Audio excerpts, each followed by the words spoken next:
Good Morning Britain contributor Narinder Kaur has taken aim at former Prime Minister Liz Truss and is demanding British taxpayers stop funding her personal security. The 51-year-old took to X to vent about the one-time leader of the Conservative Party and the amount of money being spent on her safety. Narinder wrote, "We need to have a serious conversation why taxpayers are paying for this woman's security detail, not to mention wages, pension, the whole shebang. She was PM for less than a few weeks and is now basically engaging with CPAC Nazi salute-loving fascists intent on bringing this country down.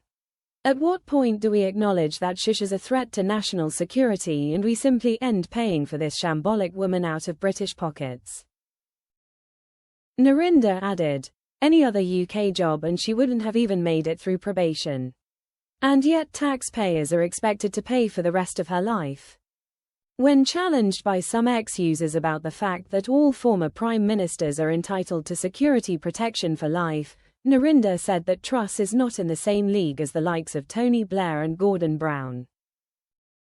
She continued, "Wow, maybe we need to start a petition to stop Liz Truss from receiving taxpayers' money for the rest of her life."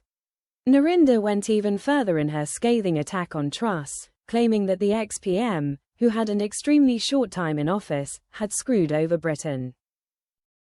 "The rules need changing.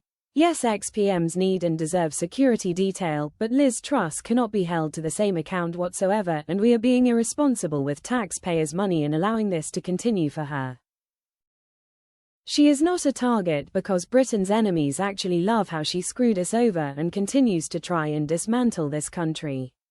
She couldn't even hold on to one of the safest Conservative constituencies in the country.